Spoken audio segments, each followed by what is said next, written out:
Շնորհակալություն, պարոն վարչապետ, ես ուզում եմ հավելել, որ սա իրոք շատ երկար սպասված որոշում է եւ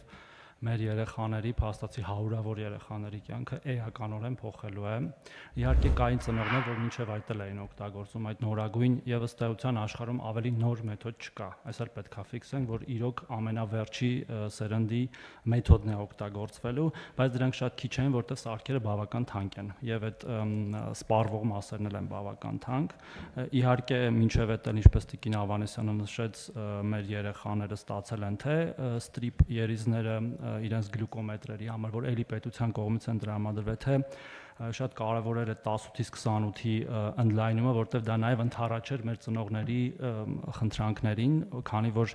հենց 18-ում անձի ֆունկցիոնալության գնահատում անցնելիս արդեն որպես չափահաս նրանցից շատերը գնահատվում էին այնպիսի աստիճանի սահմանափակումով, որը նախկին ավանդական հաշմանդամություն կոչվող համակարգում հաշմանդամություն չէր համարվում եւ նրանք առաջ էին բարձրացնում իրենց առողջական խնդիրները լուծելու հարցը, ինչը հաշմանդամություն ունեցողների դեպքում պետպատվերով էր։ Այս շատ կարևոր էր, ու մենք անդադար հանդիպում ենք մեր ծնողների հետ, այս հարցերը լսում ենք եւ մենք էլ իրար հետ խոսել ենք, պարոն վարչապետ, թե հիշում եք, որ ես ասացի, որ եթե բյուջետային միջոցներ լինելու այս հարցը լուծվի, դա շատ մեծ առավելություն կլինի այդ ծնողների համար։ Ուզում եմ նաեւ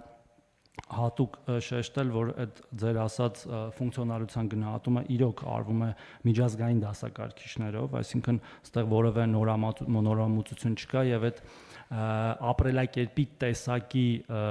վերածելը հաշմանդամությունը մեր քաղաքականությունն է, որը ես կարող եմ ասել, որ հաջողությամբ տեղի է ունենում։ Դա նաև ինչի է բերում։ Մենք տալիս ենք աջակցող միջոցներ դրա հիման վրա, ավելի լայն կազմով աջակցող միջոցներ, այդ թվում են քաղաքացիներին, որոնց էլի սահմանափակումը չի անցնում հաշմանդամության շեմը, եթե նրանք անցնում են անձի ֆունկցիոնալության գնահատում եւ ունենում են թեթև սահմանափակումներ։ Նաև ուզում եմ հատուկ շեշտել, որ ինչի էին մեր քաղաքացիները նաև ուզում այդ հաշմանդամությունը եւ ինչպես այդ հարցը լուծելը նաև ապահովագրության միջոցով։ Իրենք այդ հաշմանդամության կարգերը ուզում են, որտեվ դրանով էլի ապահովակ պատվեր էին ստանում եւ քաղաքացիների մի զգալի մասի համար այդ հարցը լուծվելու է, հուսով ենք հունվարի 1-ից մեկնարկող ապահովագրությունով եւ արդեն կարծես է արհեստական ճնշում մեր գնահատողների վրա կամ առնվազն չի լինի կամ կքչանա այդ ճնշումը։ Հիմա տեսեք, նույն հենց երեխաների եւ 28 տարի, այսինքն ըստ էության առողջության ապահովագրությունը համընդհանուր պետքա այդ բոլոր խնդիրները լուծի։ Դրան գումարած այդ աջակցությունը սարքի երեխաների դեպքում երեխաների ապահովագրությունը այսպես թե այնպես լուծվելու էր, գումարած սարքերը, գումարած դեղամիջոցները,